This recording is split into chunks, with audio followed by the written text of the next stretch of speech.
Hi friends, நம்ம இன்றைக்கி காயத்ரி தருண் கிச்சன்ஸில் என்ன பார்க்க போகிறோன்னா மிளகாய் கிள்ளி சாம்பார் பார்க்க போகிறோம்.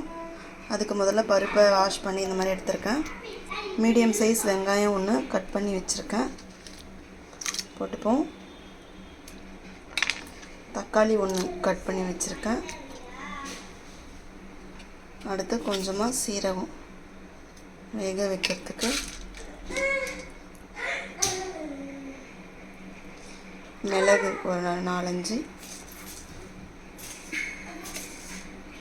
வெந்தயம் ஒரு 1/4 ஸ்பூன், பெருங்காயப்பொடி, மஞ்சள் பொடி ஒரு 1/4 ஸ்பூன், லைட்டாக கொஞ்சம் ஆயில் சேர்த்தாச்சு. இதை நம்ம இப்போ வேக வச்சிருவோம். பூண்டு சேர்த்துப்போம். ஒரு 4 விசில் வச்சு பருப்பை வேக வச்சுருவோம். பாத்திரத்தில் எண்ணெய் ஊற்றி வச்சுருக்கேன் தாளிக்கிறதுக்கு. எண்ணெய் காயட்டும். எண்ணெய் காஞ்சோடனே கடுகு போட்டுப்போம். கடுகு பொரிஞ்சோடனே கொஞ்சம் சீரகம், பூண்டு தட்டி வச்சுருக்கேன்.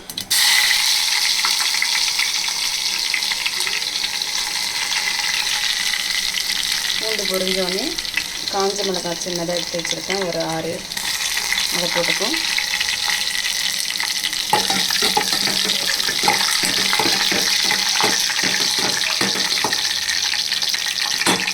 அடுத்து கருவேப்பிலை,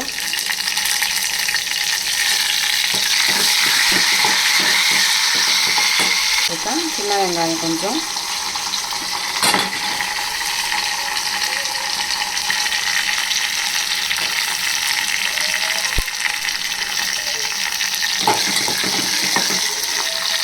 வதக்கிட்டோம். வெங்காயம் வதங்கட்டும். வெங்காயம் வதங்கிடுச்சு. ஒரு தக்காளி ஆட் பண்ணிக்கிறேன்.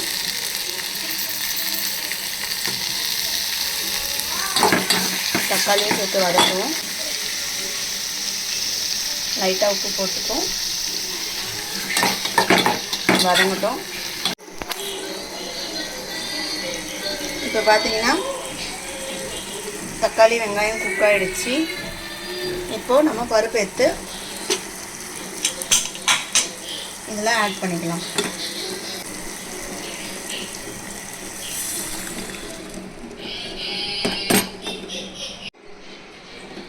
பருப்பை ஆட் பண்ணிக்கலாம்.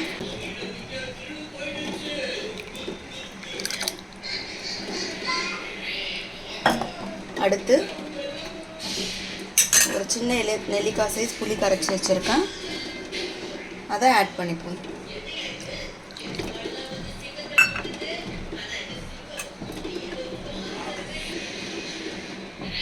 கலக்கிப்போம்.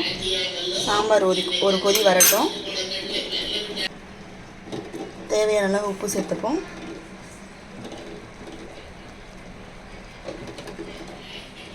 சாம்பார் கொதிக்கட்டும்.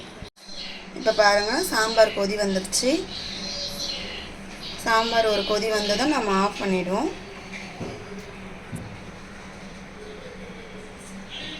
கொத்தமல்லி தழையை தூவிடுவோம்.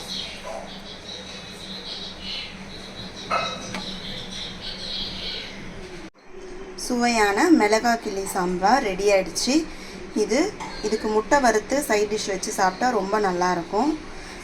நீங்களும் இந்த மாதிரி ட்ரை பண்ணுங்கள் வியூவர்ஸ். லைக் பண்ணுங்கள், சப்ஸ்கிரைப் பண்ணுங்கள். தேங்க்யூ.